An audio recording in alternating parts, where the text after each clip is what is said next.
સાવરકુંડલાનું લોખંડ ઉદ્યોગ કૃષિ પર આધારિત આર્થિક વ્યવસ્થામાં મહત્વપૂર્ણ ભૂમિકા ભજવે છે.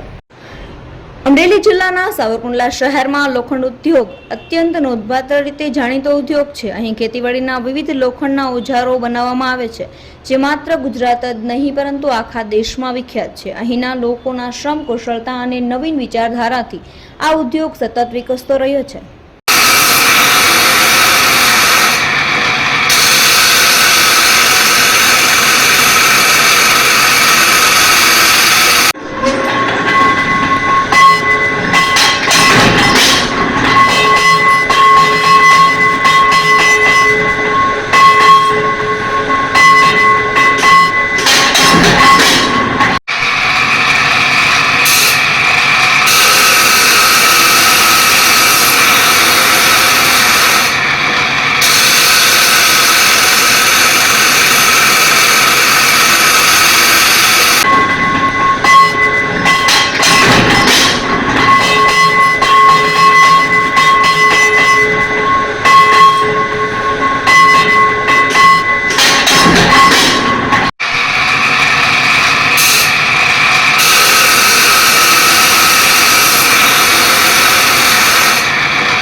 સાવરકુંડલામાં નેસડી રોડ ઉપર મારું કારખાનું આવેલું છે. ભોજલરામ નામ છે.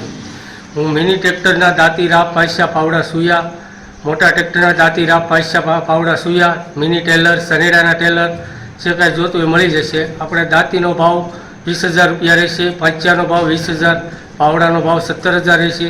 પછી મિનીમાં 10,000, 12,000, 11,000 જેવું સાથી એ પ્રમાણે મિની ટ્રેક્ટરના તમામ પ્રકારના ઓજાર મળી જાય. વેચાણ ઓલ ગુજરાતમાં અમારું વેચાણ છે અને એક સાથી બનાવવા માટે કમસે કમ 4 થી 5 કલાક લાગે છે એક સાથીમાં. બરોબર, બહારના રાજ્યમાં ઓછા છે પણ ગુજરાત ઓલ ગુજરાતમાં ટોટલ જગ્યાએ આપણા હાથી છે.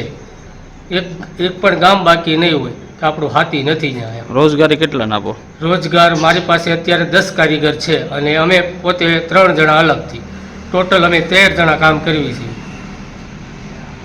આખા વર્ષમાં મારા અંદાજે 1200 થી 1500 હાથીનું વેચાણ કરવી છે. કેટલો મળે? મુનાફો તો ઝાઝો નથી. હવે આડાવડું કરી 1,000-1,500 રૂપિયા, 2,000 એ પ્રકારનું જેવું ગ્રાહક જેવું માંગ એ પ્રમાણે નફો થાય.